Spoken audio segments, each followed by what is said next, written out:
Change your life today. Don't gamble on the future. Act now without delay. Welcome back to our channel Easy Dentistry, where learning is very joyful. So today's lecture is on fibrous histiocytoma. This is an important question from exam point of view. The histological part of fibrous histiocytoma would be asked in exams.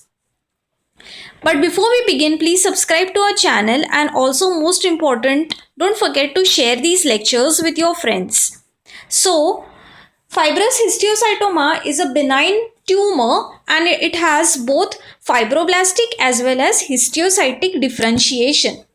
The cell of origin of fibrous histiocytoma is the histiocyte. So, an MCQ question here, the cell of origin is the histiocyte. Talking about the clinical features, fibrous histiocytoma mostly occur in the skin of the extremities and it appears clinically as small to firm nodule. The oral lesions are relatively rare and mostly they occur on the buccal mucosa and the vestibule.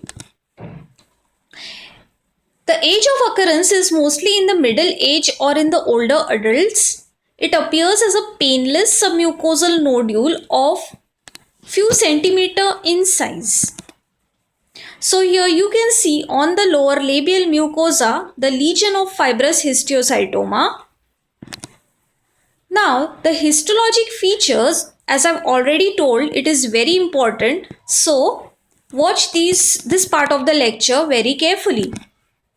So the fibrous histiocytoma under microscope appears as a submucosal cellular aggregation of two types of cells, the fibroblast and the rounded histiocytes. The fibroblasts are spindle shaped while the histiocytes are rounded. So there are two types of cells seen. Now the histiocytes, they appear very foamy. The third type of cell which is present here and is important is the Taunton type of multinucleated giant cell. In the Taunton type of multinucleated giant cell, the nuclei is pushed towards periphery and these giant cells, they contain phagocytosed lipid and hemosiderin.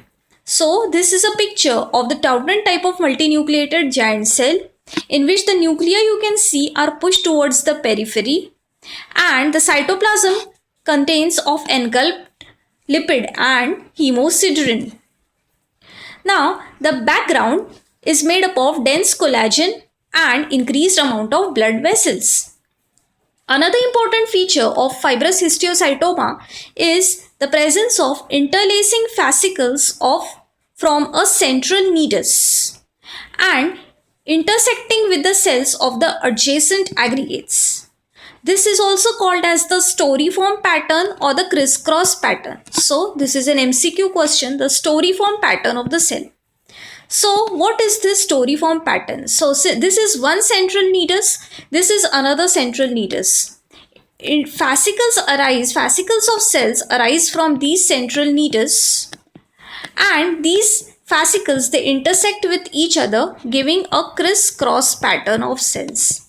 And this is called as the storyform pattern.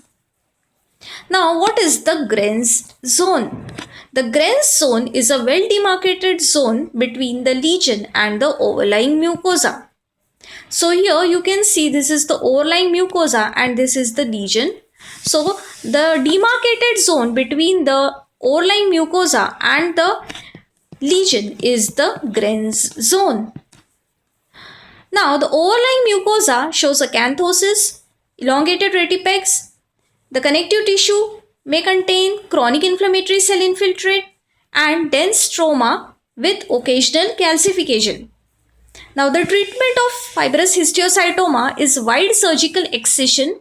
Recurrence rate is quite low, that is 5 to 10%, but the biological behavior of this lesion is quite unpredictable, so close follow-up of these patients should be done. The next lecture will be on malignant fibrous histiocytoma. That's all for now. Thanks for watching.